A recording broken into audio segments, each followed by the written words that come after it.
And so oftentimes, freedom comes from structure, not from chaos. Freedom! Freedom! I can just see. I'm picturing you right now with the makeup on the horse. They may take our lives, but they will never take our freedom. Welcome to the Fitpreneurs, the show that will help you flex your business muscles so you can make more money and live the life you really want. No more complaining, whining, or being a wimp. It's time to pump up your fitness business and push yourself beyond your comfort zone. So no girly man or lazy ladies allowed. It's time for me to do some push-ups and turn things over to my friends AJ Roberts and Simon Lovell. Hasta la vista. Hello and welcome to another episode of the Fitpreneurs. Today we're going to be talking about eliminating distractions and time vampires that suck you dry. On the call with me today is my ever beautiful Simon Lovell. It is blowing a gale here in Bath. You may be able to pick it up. I don't know whether the mic is going to be picking up this wind that's coming in. It's been quite sunny, but over the past week it's been crazy.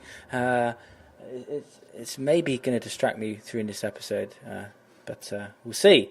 What a perfect thing! You have a distraction on the episode about distraction. I didn't actually realise that, but yes, I do. I have a distraction. Guys, we love your responses. We love your feedback. In fact, me and AJ were just having a look at the stats for the Fitpreneurs and the growth that we've had, and it's fantastic. We've got 3 listeners. We've been doing this for 24 episodes now, and there's just 3 of you listening to this, so this is awesome.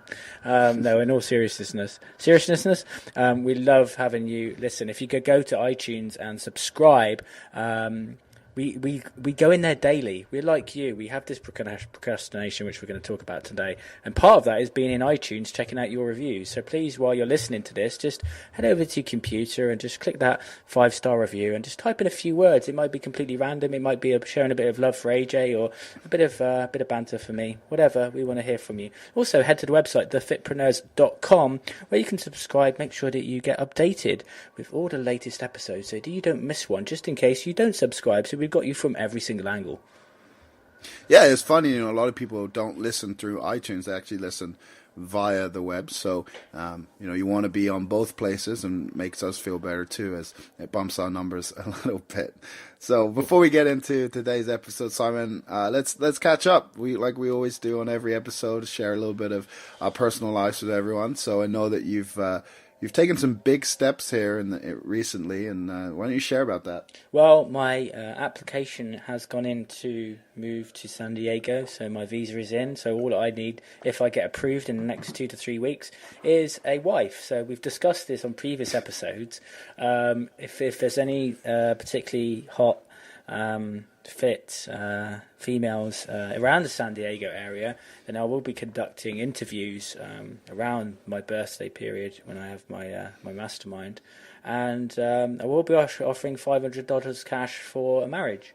So yeah, that's that. So the Thai wife's already divorced you? Yeah, but the lady boy's done. If you watch the last episode, there's a nice open loop for the last episode. If you watch the first video podcast of me in Thailand, you will see me in a very intimate encounter with the lady boy.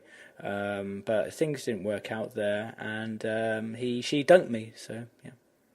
Well, I'm glad you gave me a heads up. Now I can start looking for homes in Vegas and exit this beautiful area before you get here and ruin it for me. So I'll start putting the process now. But in all seriousness, I'm very excited about making this move. I've been in Bath for a while now, but you can be in a really nice place, and the place I've got here is fantastic, but you can also be in the wrong place. And so I'm very drawn to San Diego. Obviously, AJ being there has nothing to do with it, but I want to be in the sun, and I want to be in a different place, and so I'm drawn to it.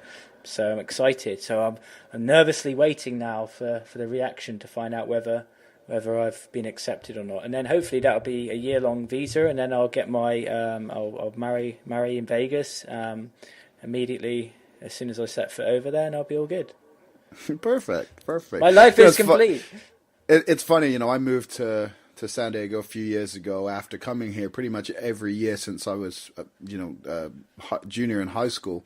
And there's something about this place that it's hard to explain unless you come here, but it really, to me, it really is paradise. The moment you step off the plane, there's just a sense of calmness and a welcoming feeling that I've not gotten anywhere else. And as if you've been listening to the show for a while, you'll know I travel I'm on the road nearly every single month, and I get to go to all these amazing places and meet amazing trainers and work with different gym owners. And I can tell you, there's nothing like getting back on that plane to come back to San Diego.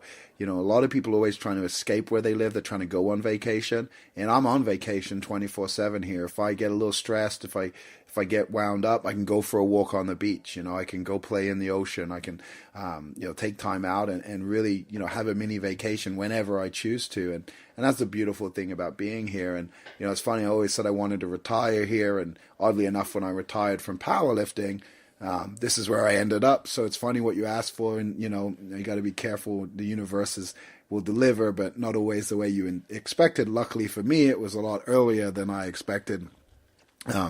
Getting the opportunity to come out here and move here, and was given that opportunity when I came out to work with an internet marketer and help him with his marketing and running of his company. So is awesome. But if you've never been here, I highly encourage you to come here. And we've got lots of friends that have moved here from different places, and it's really an amazing place. And I'm not surprised that you took that leap and wanted to be here too, because ever since I was young, to me this has been where I wanted to end up. And so it's cool that my friends feel the same way and that they're on their way over here. And it's going to be fun times. Yeah, I want to talk about something actually based on the topic of today's episode, and also the decision to move to San Diego. For a long time, I was saying, I'd like to do this, I'd love to move to San Diego, but I wasn't decisive, I wasn't committed to that outcome until I actually went away and I spent a couple of days at a hotel, and I actually decided like I was going to commit to it, and then the pieces of a jigsaw started to move into place. And so guys, if you want something or you want to do something, it can't be open-ended dream. It's got to be, I'm going to make that decision, commit to it, and then you start to put in places and reverse engineer how to get it.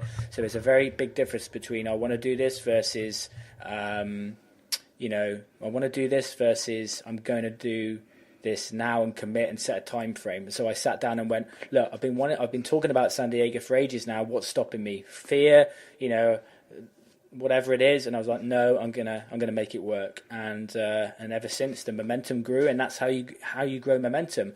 And today's episode is about eliminating distractions. I actually think that a big thing for a lot of people, the reason why we have a lot of distractions and we procrastinate and don't do things is because, sometimes we're not happy where we are. That can be a big thing, right? And so we look at things to distract us, to take us away from really what we need to be doing. And so I'm sure that moving into a better place will have a big impact. I'm very public about the reason why I moved from Exeter to Bath was because I had a very destructive lifestyle. My cocaine story is very public on the blog and stuff, and I made a difficult decision. Had I not made that decision to move out of where I was and get into a new group of friends, I wouldn't be where I am now in my business. I wouldn't be doing this podcast. I'd be in a very, very different place. And so, sometimes you've got to move. You've got to actually look at yourself and go, am I maybe doing what I love, but it's in the wrong place because the environment isn't supporting me? And that can affect the stuff that we're going to be talking about today. Yeah, that's funny you say about moving. You moved to escape a situation, and now you're moving for an opportunity. I've moved 7 times in the last 13 years, all for opportunity. My first big leap was when I moved from England to America to go to high school and to play basketball and follow my dream there. And then obviously I went off to college, and then from college I moved from Idaho to Washington, where I was running a small gym there which was failing, and I moved to Kentucky to run the personal training department in a health club, and I ended up running the health club. But I moved for opportunity there, and then I moved from there to Ohio to train at Westside Barbell to pursue my dream as to become a world record holder in powerlifting. And then once I'd done that, I moved here to San Diego so that I could work with some of the top marketers in the world and further my skills in that, and really, learn from the best and be around the best and be in an environment that, surround myself with those that I basically wanted to, have a life like and wanted to build a business like. And so, a lot of people, if you're listening in and you're thinking, wow, Simon's very successful, AJ's very successful, I wish I could be like that too. One of the things you really should clue in on is our ability to just take action and take these huge leaps of faith. And yes, they're scary as hell. Trust me, every time I've moved, there's been huge fears, but you've got to just bust through those fears and really take that leap of faith. And I remember when we first spoke, Simon, about you moving out here, you had all these stories in your head about how hard it would be and it wouldn't be possible. And I was like, well, there's got to be a way. It can't be impossible. Do you know one thing? You should talk to a few people, and you did, and here we are. Do you know one little stupid thing which may sound silly to a lot of people, which was sticking in my head? Why it wasn't the reason why I didn't want to move forward, but was a big one. Was learning to drive over there. Like I hate driving in places like London. I just get uncomfortable when I'm in a place where I don't know where the roads. And so for me, it was like I've got to drive on the other side of the road, and I want to get I'm going to be open. And I'm like, Ferrari 458 black's happening when I move to San Diego. I don't want to be crashing that damn thing when I move over there, right? And it's like I'm gonna have to get this, this driver's license. I'm gonna have to do all this stuff, and I want to have this nice car. And it's like that was actually a part of what was stopping me, doing this stuff. And it was just like, "Sai, this is ridiculous. You can get lessons, you can do all that, and that may seem silly to some, but it's incredible the little tiny things that can actually pull us away from having an incredible lifestyle that we could have."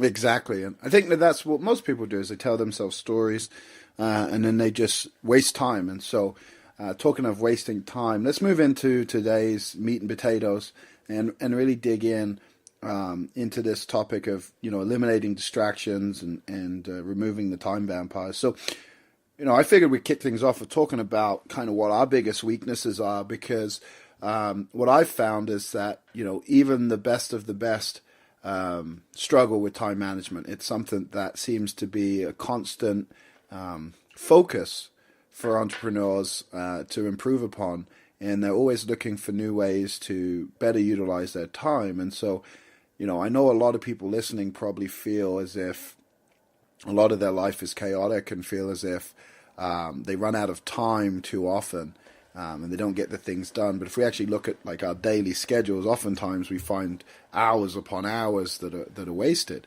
And so we wanted to dive in and kind of give you guys some tools and some strategies in order to combat that, to move forward. But I didn't want to do that with you thinking that me and Simon are time masters, because I think our ability, we get a lot done and we do a lot, and we manage our time well.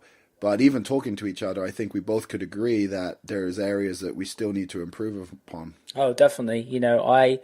Even 2 nights ago, not so bad last night, but I still find myself sucked in by the Facebook newsfeed up until very, very late in the evening, and it just draws me in, and I'm like, God, this is like half an hour gone. And because I do take so much action and do other stuff throughout the day, I get stuff done. But I can see for a lot of people, but that can just be very constant. But yeah, I mean, the Facebook especially for a lot of us, a lot of the business is built on social media, and so it's kind of that excuse of, well, I need to be on it, but also it's zapping my time, and you can just find yourself going through this OCD loop, right? Which is, you go from Facebook into your email, and then you're checking your phone, and then you're checking your PayPal, and then you do this. It's just like this rotation through the different things that you're doing, and then you've done 3 cycles, and then you try and slap yourself and go, seriously, I actually need to walk away for a moment.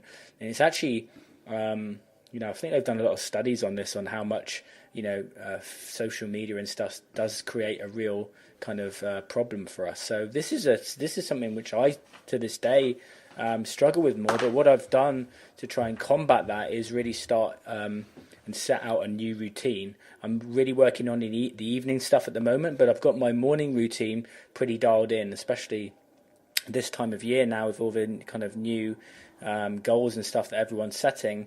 I try to get and work on myself and get myself prepared for the day before I even look at any kind of social media or any work-based stuff. Because if you're not taking care of yourself before you've even started working, and you're checking your emails and replying to people before you've brushed your teeth, right? Then it's not the best way to do things. So yeah, absolutely. And I think the thing that is that now that we have access to everything in our pocket, we find ourselves at times, or at least I do, is that when I have a break, like let's say I've finished a time block, or I'm working on something, or I go to the bathroom, or I'm eating my lunch or one of my meals, what I'll do is I'll start, I'll say, oh, what's going on social media, and because I got my phone there, I'm able to go scroll through Facebook, scroll through Instagram. And like you said, you could intend to just look at it quickly, but you end up just going between different places. And like you said, you're in that loop of check this, check this, check this. And the mind is like fixated on it. It's almost like an addiction where you're looking for something to break that pattern, but it's never there, right? It's the same stuff over and over and over again. And what's interesting is that people used to spend most of their time watching television, and now people spend most of their time on social media. And the reason for that is they're on social media nearly all day, and they're on social media even when they're watching TV. People are also distracted. They can't even watch a television show without checking their phone. People have, if you ever go out to dinner with someone, where are the mobile phones? They're sitting on top of the table, right? They're not away in people's pockets. Like people, they have this remember is it Maslow's bell where they had the bell, they rang the bell, they fed, and then they whenever they rang the bell, they would eat or something like that. Pavlov's dogs, basically. Yeah. There you go. That's the one. I'm glad you got it right. Saved me on that. It was painful listening to that. I'm glad. But no, that study, right? And I feel as if that's the same thing with the phone. Like I've been with people who check their phone for a text message because they think they heard their phone go off, or they think they felt it vibrate in their pocket, right? We're so conditioned to respond with the noise. Like I'll do it. I'll have if I don't close my email, I'll see that little number go up, and I'm like, oh, I got to check the email, see who it's from. Well, I don't. I'm working on something. I need to break that pattern.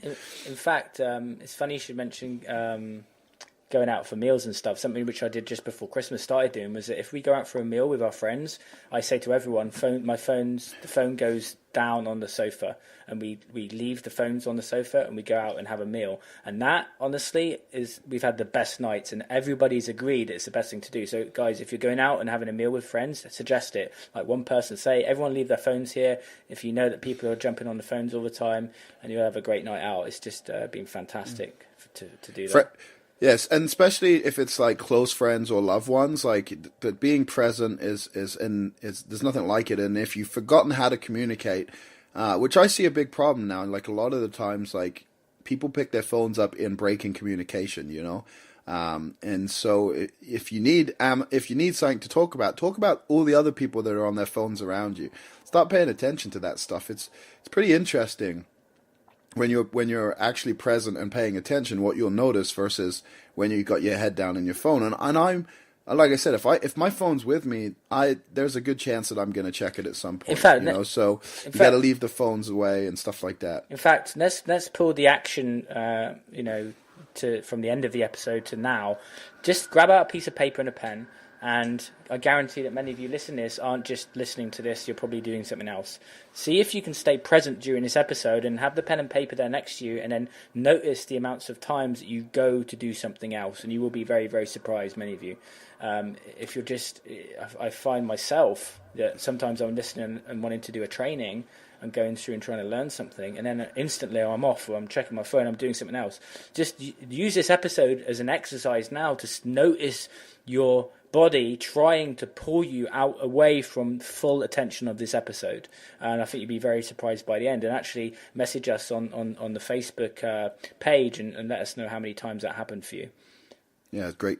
So next I want to talk about is the $86,400 in your bank account story. I saw this YouTube video a while ago, and it really hits home the message. And so if listeners haven't watched that, you can search for that and watch it. But I'm going to repeat the story here, and I want you to listen and really pay attention. So, if you woke up every single morning and you had $86,400 in your bank account, and it's added to your bank account every single day. The only rule is at the end of the day, whatever you don't spend disappears. All right, and so your goal every day is going to be to spend it. If it's there and it doesn't roll over, it disappears every single day. You're going to do everything in your power to make sure that you spend it and you buy things, and that you get everything you want every single day. You're going to put the conscious thought into, how am I going to spend this money? All right. And so, in reality, we're each given $86,400 a day, but what we're giving it in is minutes. So we each have 86,400 minutes in a day to spend, and every single day, whether we choose to spend them wisely or not, they disappear. And so, when you're growing your business, you have to think, am I spending my 86,400 minutes a day to move myself forward? And what am I wasting it on? What am I throwing it away at? And a lot of times entrepreneurs will say they don't have time for this and they don't have time for that. And when we do an inventory check on what they spend their time on, a lot of the times they've got a lot of wasted minutes. And if they redirected the focus, they would have all the time in the world. And so that's something to think about in your day. Anytime that you are doing something that isn't of value, or that isn't moving you forward, that doesn't serve you in a positive way, is to consciously think to yourselves, am I spending this time wisely? Because it's something you can't get back. Once it's gone, at the end of the day, it's gone. And the past always remains in the past. So think about that. Think about, what are you currently doing that's wasting those minutes, wasting those hours? What are you currently doing that's wasting the days away? And start looking at ways that you can really change that, and start taking the actions and putting the habits into place in order to move forward. I think a lot of the time we procrastinate because we're not really clear on what we need to do, and a lot of the time I find that trainers are overwhelmed with the choices that you have to have, and so there's always going to be a payoff. There's always something for us. There's always a payoff for us not doing what we need to do and sticking and doing something else, because it fills some kind of need.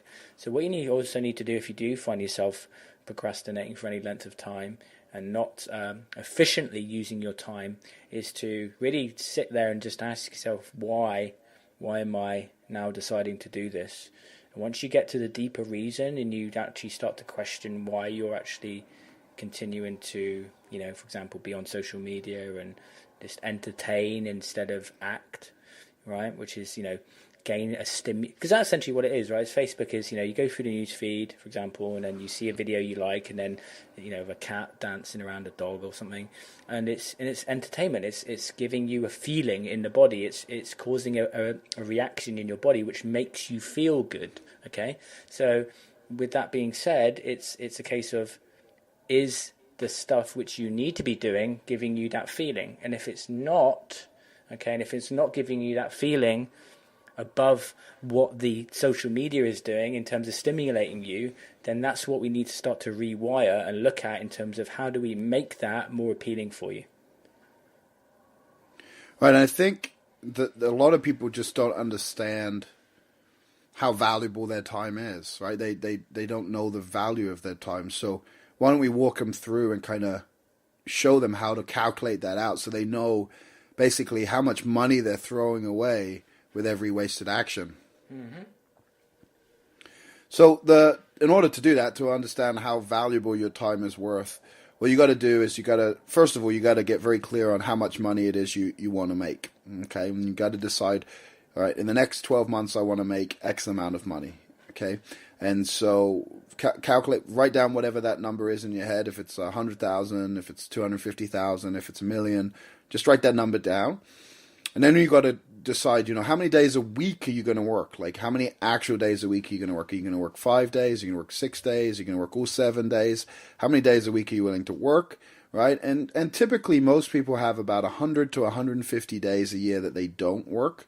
And so you got to decide, are you going to be like the normal, or are you willing to work harder for what you want? You got to make those decisions, but decide how many days a week you want to work. All right, when you've got that, what you're going to do is just divide the dollar amount that you put down in step 1 by how many days you put down in step 2. Okay, and that's going to give you how much income you have to generate per day in order to reach your revenue goal. And then what you want to do is figure out how many hours a day you're going to work. Are you going to work 6 hours a day? You can work 8 hours a day. You can work 10 hours a day, 12 hours a day. How many hours a day are you physically going to put into your business, all right? Once you decide that, you want to divide the dollar amount that you had in step 3, so the dollar amount per day, by the hours that you're willing to work. And what you'll end up with is your value per hour. So now you'll understand exactly how much an hour is worth to you. Okay, so anything that is not generating you that revenue per hour, then basically you shouldn't be doing it. So it's important to understand the value, and so little things like cleaning or doing the laundry or going shopping for your food, all of these things you can pay people probably a lot less to do it for you than if you're doing it yourself. And so it's important to get a very clear understanding of what is your time worth per hour, so that you can really start to see, what it is you should be doing, what it is you shouldn't be doing, and you can start to take the action steps needed to eliminate the things that is distracting you from generating the revenue that you're supposed to be generating per hour to reach your goal that you set forth for yourself, for your family, so you can provide the lifestyle that you desire. And once you have that number, now there's no screwing around. Now you have your number, and if you're doing something that's not valuable, like if you're liking pictures on Facebook, there's no value attached to that. You're basically wasting your time, and you can see how much money now you're throwing away per hour. So at the end of the day, if you were supposed to work 8 hours and you screwed off for 3 of those hours instead of working, now you know how much you've thrown away, because you can multiply those hours by the value that the money you were supposed to generate, and now you've basically you've cost yourself, let's say it was $1,000 an hour, you've cost yourself $3,000 because you chose to go like pictures on Facebook. And so you can hold yourself accountable because you have that number, and now you have a very clear picture of what your time is worth. Now, if it's a picture of someone with a really firm butt, then you may decide that that's worth that time. I've seen all those pages you like. I don't know if you know, but they show up when it shows you. So your friends have liked the page. So Simon Lovell loves big Brazilian butts again. Is it like, do you use, was it something like The Gap, I think is one of them. Do you squat, bro? That's something. Yeah, you got a lot of weird pages you'd be liking over there. Hey, I'm thinking it's worth that value per hour. No, I'm just kidding. Something I want to talk about, in fact, about cleaners. I got a cleaner about a year ago for when I moved here, and seriously, my cleaning, awful. Right? I'm very creative. I love being in Photoshop and doing marketing and stuff like that, but cleaning, no. So I got the cleaner in. Oh my god, completely changed my life. Like 4 hours I'll give you some actual data. 4 hours a week. £10 an hour, £50 a week, and for that, she has the whole place spotless, all my cleaning done. She irons my underwear, even my Superman pants, in fact, which are worn on very special occasions. I mean, if I was to do that, I mean, the place untidy just causes me stress, so that changes my body's reaction to how I feel about myself, and so it's just such a worthwhile investment. But why would we do that ourselves? Well, if you're kind of loving cleaning, then absolutely go for it if it makes you feel good. But if it doesn't, okay, then it's just conditioning, okay, from your parents past, we need to do everything ourselves. No, we don't. That's just not true. It's not a success principle. A success principle is to outsource the stuff you're not good at, and ask yourself the question: would Richard Branson do that? Okay, which is a good one. And there's no way I would ever not have a cleaner again.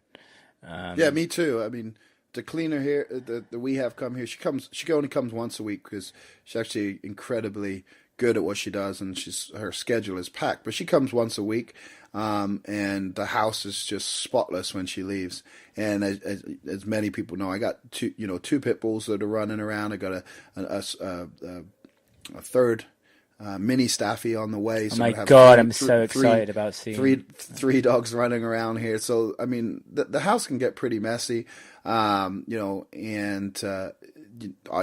she comes, she does everything, take care of everything. It's amazing what she does. And then, we take our laundry to a place that does the laundry for us, and then they fold all the clothes for us. So all I have to do is put them back on the shelves, and that's amazing. I use a meal prep company to prep my meals, so I don't have to spend time shopping. Because one of the following the bodybuilding diet that I do and having to eat every couple of hours, it's a lot of food prep each week, and it can take up a whole day for me if I do it by go to the grocery store, and I have to go to several stores to get what I need, and it turns into a full day excursion. Plus you got to cook all the food and stuff like that. So it can take up I was doing it on Sundays before, it'd take up the whole day.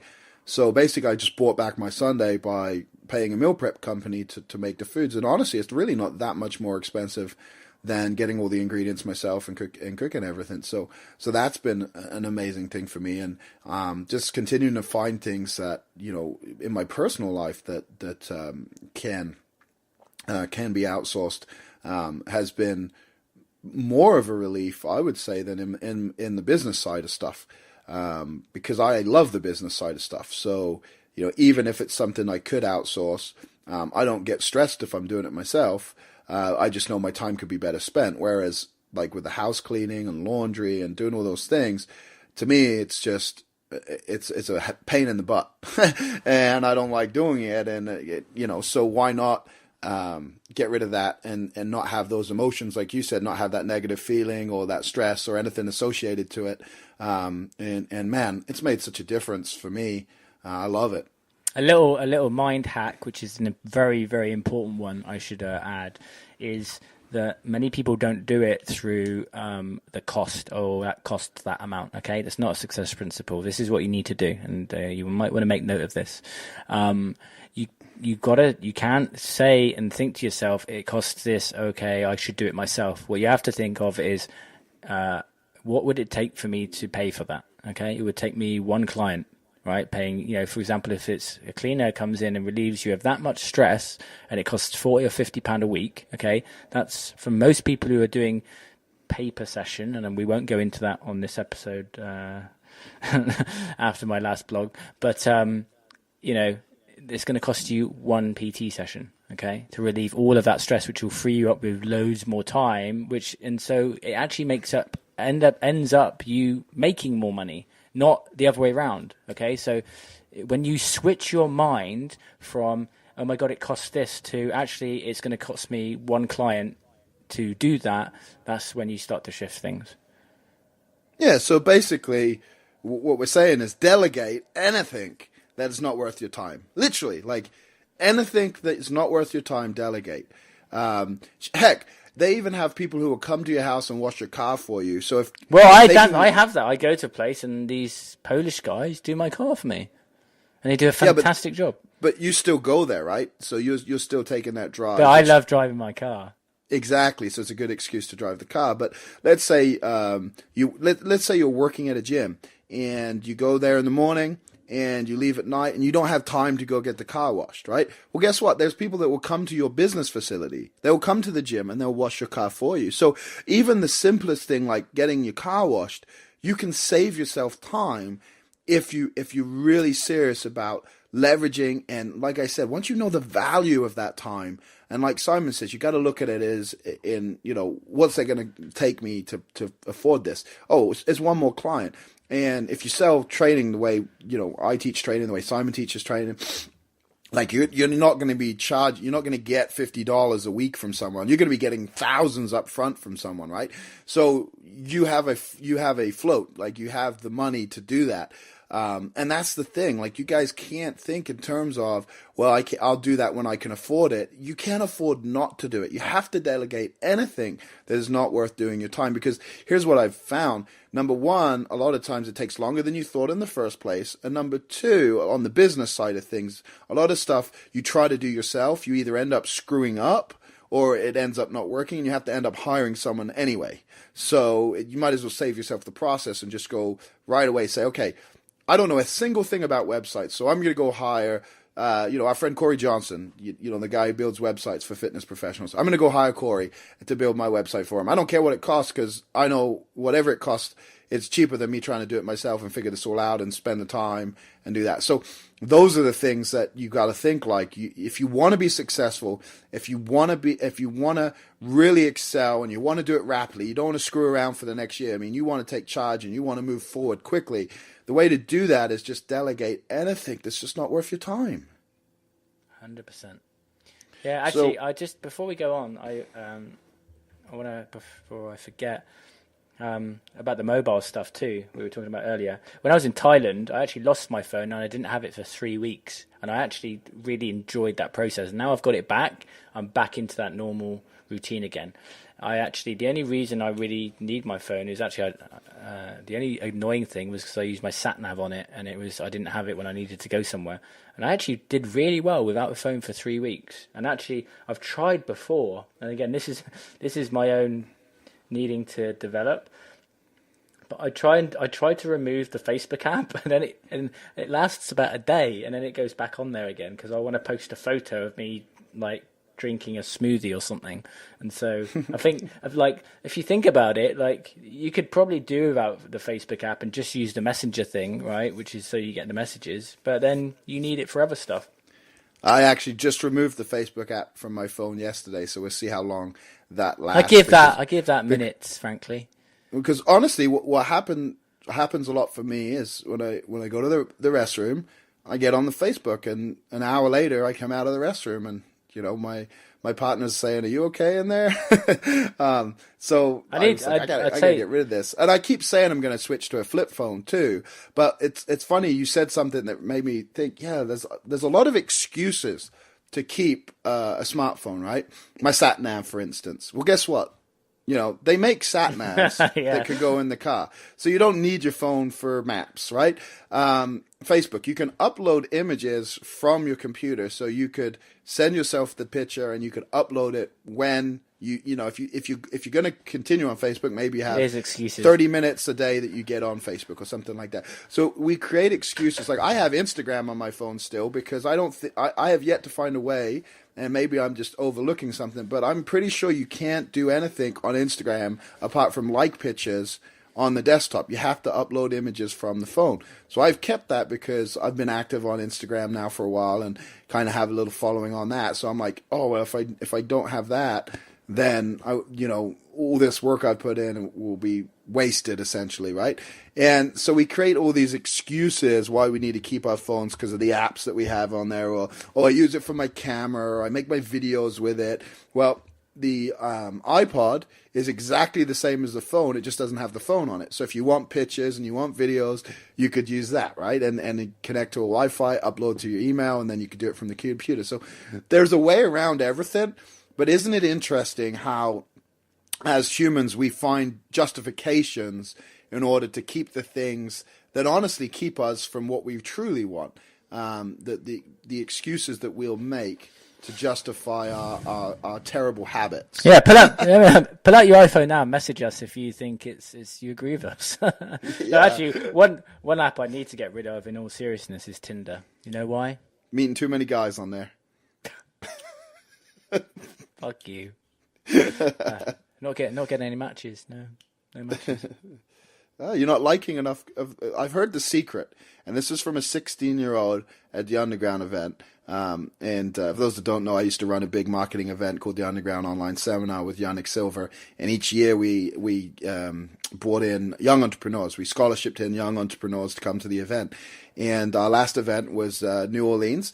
And it was the last Underground that we'd done. We did 10 years of that, and then we've ended it now. But one of the guys there was 16-year-olds. He actually was paid by Google to not go to school. He's an app developer. And Google was paying him to develop app for Google's glasses, which I don't know what he's doing now, as I'm pretty sure they've discontinued Google glasses as it was a terrible idea. But anyway, this guy... I thought they looked really fashionable. So Simon, you're going to love this. So this guy used Tinder, right? But he didn't go on Tinder himself. He outsourced it. He had an assistant who would like every single woman on Tinder, whatever city he was in, would like every single girl. And then basically... then there would be matches, and then he would message the matches and ask them if they wanted to go on a date. And every city, every place he went, he had a date, sometimes 2 or 3 dates every single day. And he was outsourcing Tinder. He had his assistant going and just liking everyone, so he didn't have to do it. I'm doing that. That's happening as soon as I jump off this podcast. My assistant Anne, who's fantastic, by the way, shout out to Anne, love you lots, is going to be doing that for me. Boom! San Diego, and then... Oh my goodness me! They should have some dating for personal trainers. Don't you think so? We call it the Fitpreneur dating app. I think bodybuilding.com already has something like that. Believe it or not. I bet you there's a CrossFit one too now. Oh, of course there's a CrossFit one. I think there's definitely a CrossFit one. Definitely. Let's give some rules for delegation, because I think that a lot of people, when they've tried to outsource stuff, fail miserably because they don't quite understand how to do it successfully. So we've got about 7 rules here. Let's share those with the listeners. Delegate your delegation to someone who can delegate. Done. See you next episode. No. All right, I'll start. Go on. Number 1. So first of all, you got to actually define what is to be done.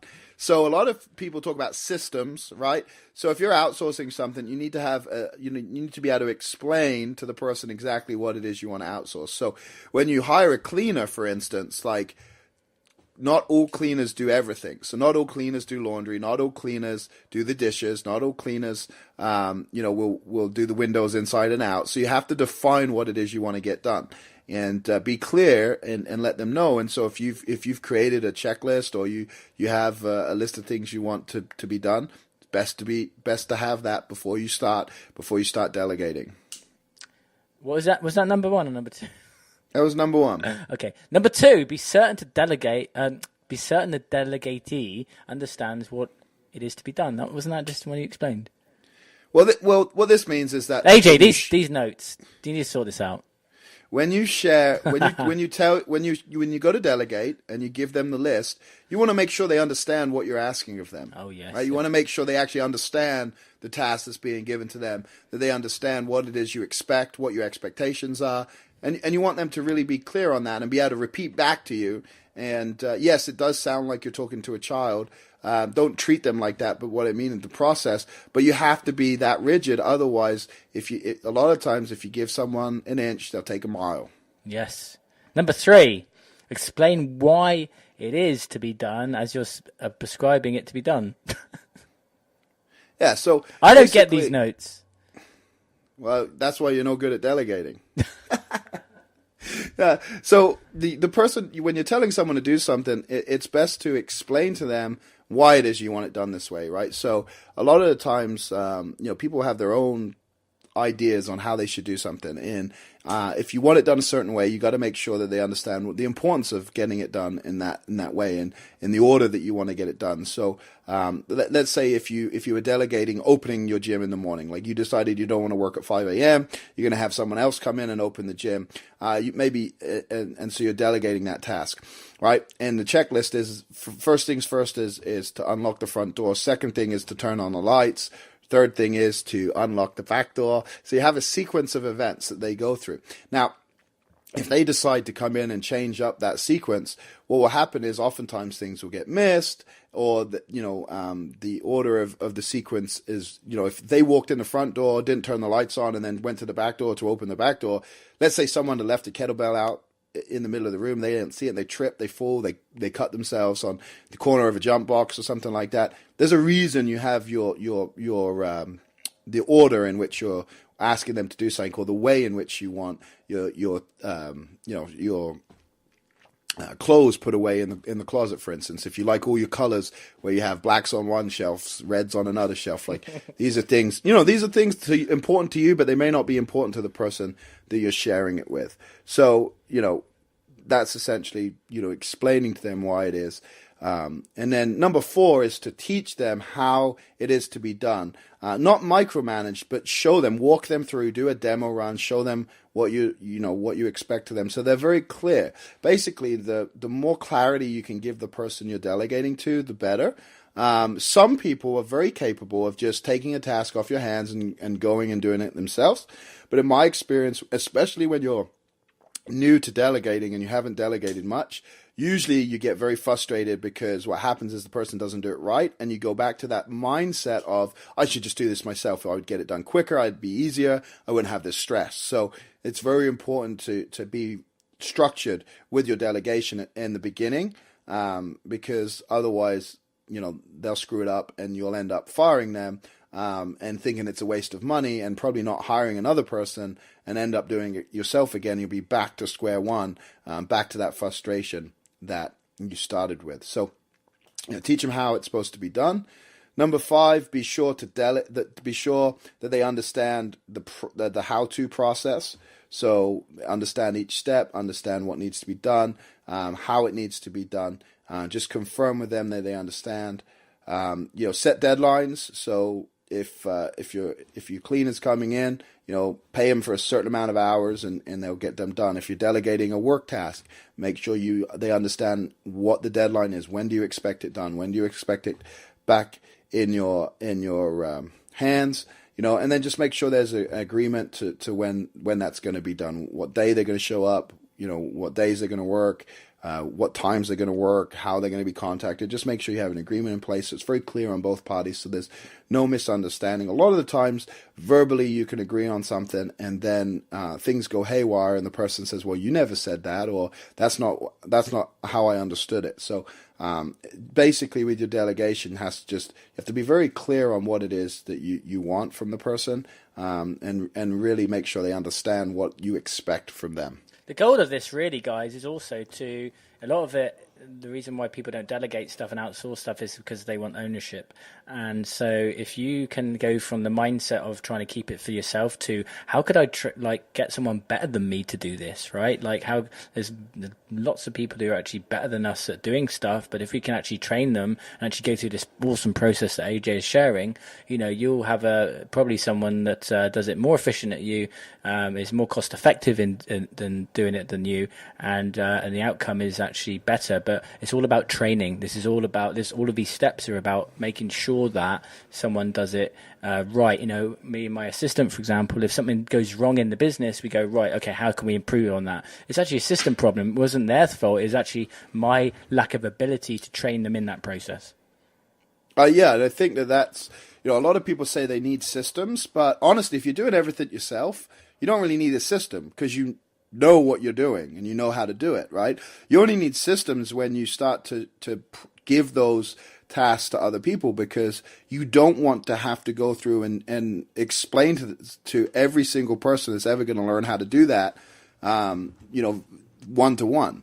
So you create a system to basically get whatever's in your mind out so that they can go through. And if they don't have a system to follow, then they can easily make mistakes and screw up, and you don't have anything to fall back on and say, look, like it's all outlined in the system. Go back through, read what's expected of you, read how it's expected to be done, and then come back to me with any questions that you have. You're not able to do that if every single time you're teaching this, you have to personally teach it to a person one-to-one. So you definitely want to, it's where it comes in. You can listen to a systems episode where we talk about systemizing your business to start getting that up and running. But, that's really all a system is just a process of how to get a task done.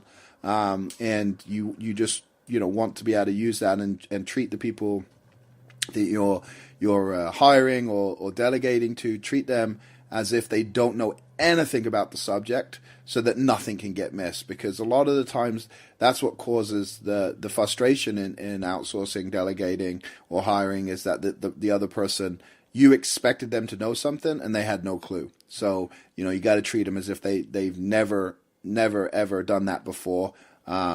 Because that way you give your expectations and what you want. And for some people, they might find it a little tedious and maybe even annoying, but you know what? At the end of the day, it'll get done how you want it, and it will save both of you a lot of headaches moving forward. Yep. Well, that's it for the delegation. Oh, okay. Next one, eliminating time vampires. I want to dive in with this one and actually go back to the subject of maybe friends or family that aren't serving you.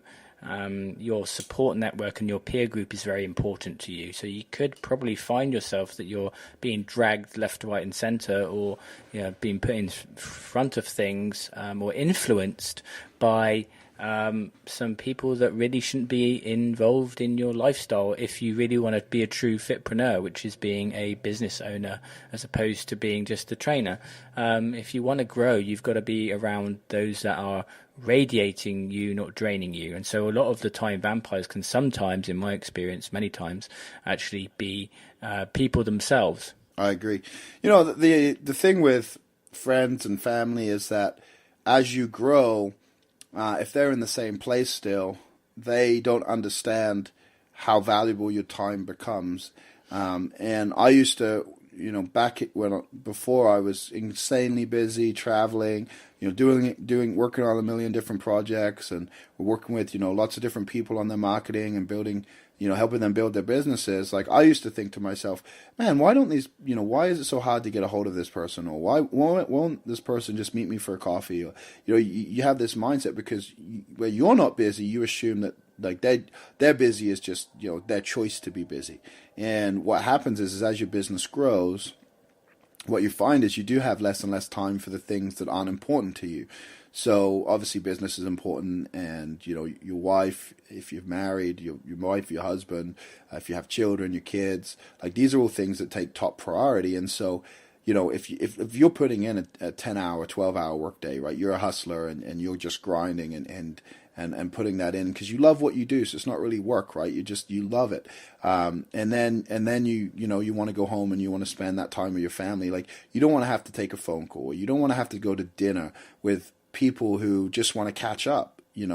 One of my early mentors, he said he used to schedule his friends in his calendar. So like if a friend wanted to, go to dinner, they had to go through the same process as anybody else and schedule a time with him in order to have that. And it had to be for like, it was set for an hour so they would meet, and it was, and so you have to become more on top of your schedule. And to do that, you have to eliminate those people that just suck your time dry, right? And you all have probably experienced that. A friend is in town or someone is visiting and they say, hey, I'd love to take you to lunch. And so you go to lunch and, the lunch ends up being 4 or 5 hours because the conversation goes on. There's other people there that you didn't expect to be there. And so essentially, nothing comes of that meeting.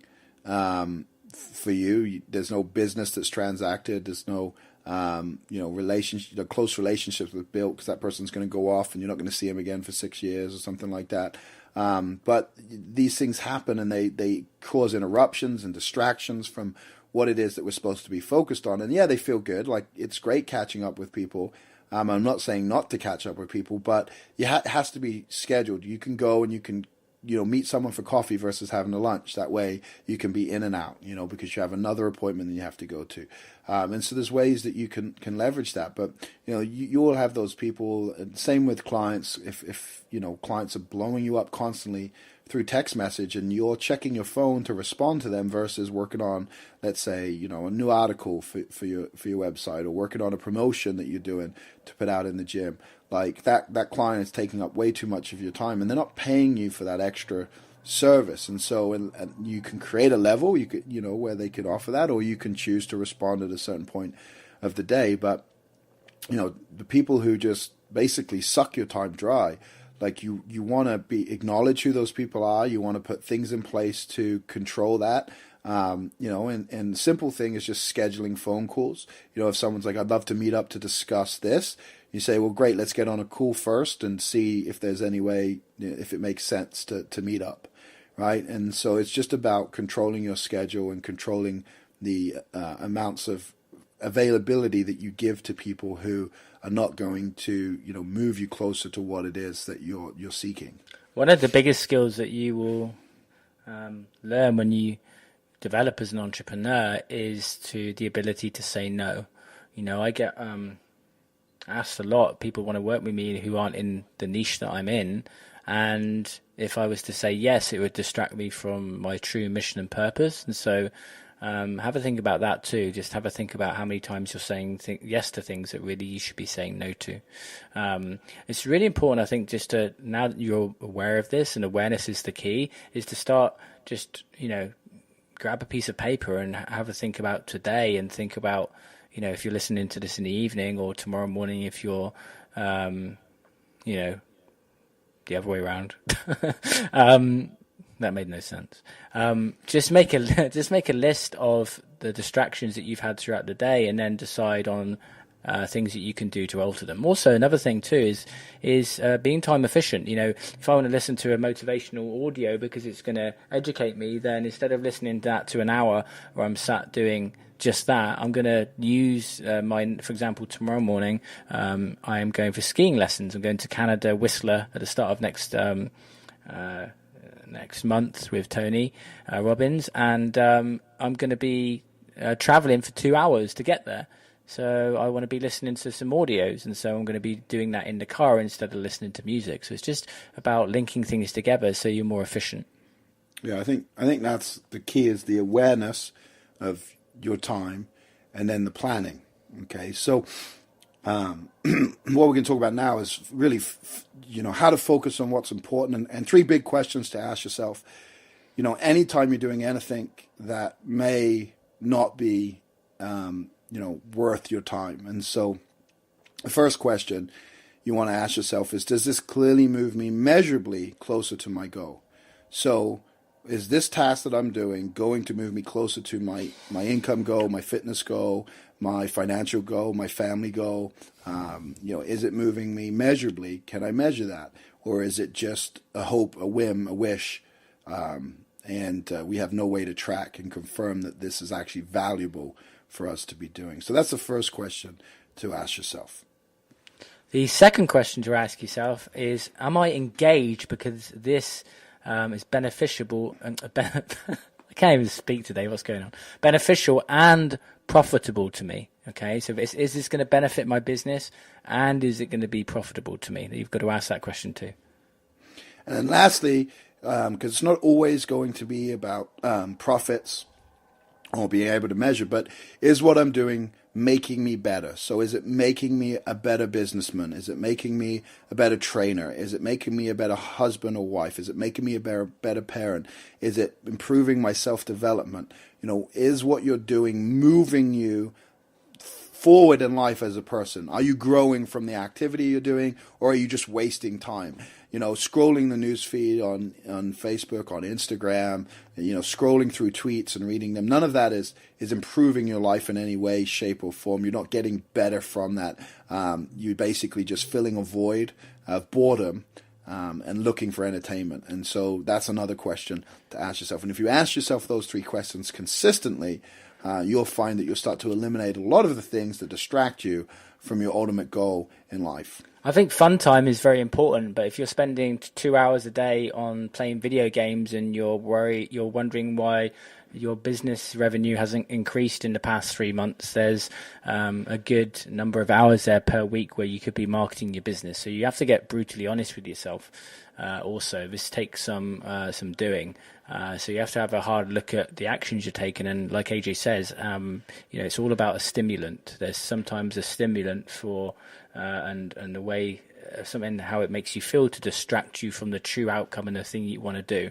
So you've got to call BS on yourself and go, look, seriously, I'm doing this all week, but actually I want to be like here. And if you're happy where you are, that's cool. Play video games 2 hours a day and waste all that time throughout the week. But at the same time, you're probably on these episodes because you want to be a fitpreneur, and a fitpreneur is someone who wants to not just be a trainer or a coach, but really is wanting to be a real business owner and actually, scale and grow revenue in order for you, so that you guys can have freedom and a lifestyle that you really want. And so you have to make sacrifices. Both me and AJ, we are where we are today because we've made sacrifices. I don't watch TV.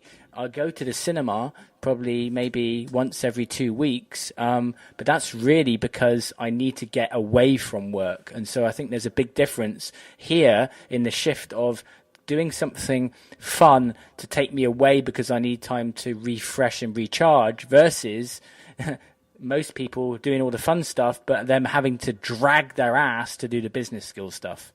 Yeah, I think that was important to point out, because I in no means are we saying you can't do anything but work, but you gotta understand that some things move you forward, some things regenerate you and give you the energy and the passion that you need in order to move forward.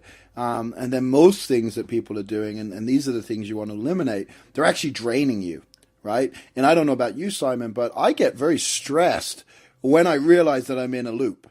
When I realize that I've just wasted 40 minutes, I get very worked up with myself about the process that I've gone through, because I understand the value that I can bring. I understand the value of the time that I've wasted. And so when I put those two things together, I realize that, man, I've really just screwed myself over, and I've screwed the people over that I'm supposed to be helping by allowing myself to slip here and by doing this stuff. And I mean, I don't beat myself up too much, but in that moment, it's like a frustration, and then I snap out of it and I get right back to work. But it mentally kind of jolts me, and it creates this uncomfortable feeling, because I know I could have been spending that time doing something else.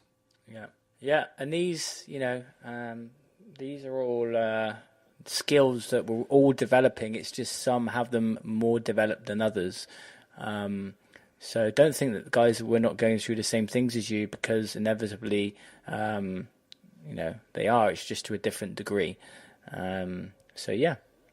Next one is the weekly challenge.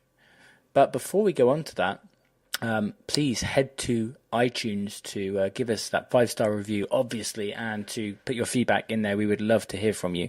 If you're enjoying the episodes and you're getting a lot from them, if you're a new listener, we would love for you to listen to the past episodes. In fact, I was talking to someone only a few hours ago, and I was explaining the value of the content in the episodes.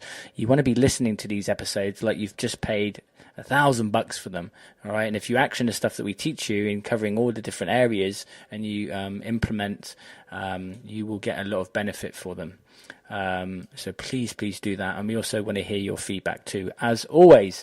But the weekly challenge this week is, we want you to take control of your calendar, not it be in control of you. And actually, I use iCal, for example, so I've got all my things linked up together. Yes, going back to the iPhone again. But really schedule stuff in. If it's not scheduled, it's not happening. And so if you make a habit of scheduling in even the smallest of things, like going to the bank and doing all of this stuff, and I do that now, I just know that it's happening. Every morning now I have this routine, and part of that routine is me writing down exactly what's going to happen as the day goes on, and I need to tick those things off. Also, guys, another little tip for you is just make a list of 5 things that if you did these 5 things today, if I did those 5 things, I'd feel great. Okay, just make them simple things. Okay, there may be a couple of business things on there. There may be a couple of it might be a fitness-based one, and just getting up in the morning and the meditating, for example, might be one of them. But what we don't want you to do is get to the end of the day and feel drained and sad because you've not achieved things. So make it easy for you to feel good, but also build within that list and structure your day so that it's in your calendar. And that's what I do to help me. Yeah, I mean, you mentioned something earlier, which I think that they should do as well this week, apart from taking control of your calendar, but also take note of all the times that you are distracted. Take note of all the things that do pull you away. The more awareness you can bring to your habits, the better. And you can start to put in things like your morning ritual to avoid doing the bad habit. So one of the big reasons that the morning rituals work so well is typically when you wake up, you'll grab your phone and you'll look at it. And like Simon said, you'll start emailing people back, or maybe you scroll the news feed looking for something to entertain you. And it'll be an hour before you get up and out of bed. If you have a routine where you get up, you don't check your phone, you get up, the first thing you do is listen to some motivational thing, brush your teeth, eat your breakfast, go to the gym. Like, you have this routine. It breaks the habit of getting stuck in these loops. It breaks the habit of wasting the time. And so if you can be aware of those habits, those bad habits, then you can start to put things into place and take control of your calendar, because now you know what you're up against. Now you know what you're fighting against. Now you know what it is that is holding you back. And so you can actually create your calendar and schedule things that will allow you to combat essentially the things that are holding you back from, the freedom of your own time. Yeah, another little trick you can do too is when you get up in the morning and you're just laying in bed, just next day, in fact, tomorrow morning, do this. Wake up and then notice the thoughts that start to come in your head and what you're being told to do. Okay, I need to get up and go and check this, or I need to, I want to stay in bed and not train, for example, might be one of them. Many of you listening probably have a habit now where you're probably getting up early and you're into this routine. But if it's a routine that's not serving you right now, and you could actually sculpt a new routine for yourself, just sit there and be aware of and notice the thoughts, and then go, I've got you, right? I know what's happening now. And then you can start to change your patterns, because you can go against them.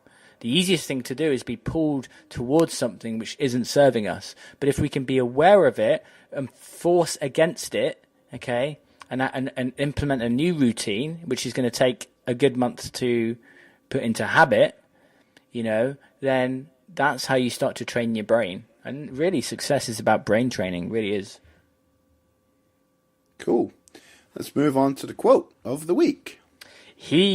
And this quote is by Victor Hugo. And he says, he who every morning plans the transaction of the day and follows out that plan carries a thread that will guide him through the maze of the most busy life. But where no plan is laid, where the disposal of time is surrendered merely to the chance of indecisive, chaos will soon reign. Boom. It's a great quote. It's a great quote. I often say, like, a lot of people think that that scheduling and that time blocking and working to a structure is confining, and that that they'll lose their freedom. And actually, what you find is the people who have the most freedom, the people who have what seems like the most spontaneity, are the people who are in control of their time the most. The people who have the most structure, because they plan days off. They plan time to be able to go and not worry about work, because everything is so structured. They can plan a week off and actually have a week off versus taking the computer with them and having to work. And so oftentimes freedom comes from structure, not from chaos. Freedom! Freedom! I can just see. I'm picturing you right now with the makeup on the horse. They may take our lives, but they will never take our freedom. And really, actually, in all seriousness, that's what everyone's going for. Especially, in fact, everybody. That's what we want. We want freedom. We want to do what we want when we want. And this Fitpreneur journey, the reason why we do these podcasts to help you guys, is for you to get closer to that. So, guys, we hope you have enjoyed the episode. Once again, connect with us, facebook.com/Fitpreneurs, thefitpreneurs.com. Also, personally with me and AJ, facebook.com/BoyLovell or facebook.com/AJ Roberts. Come and say hi. We'd love to connect with you. We'll talk to you next time on another episode of Freedompreneurs.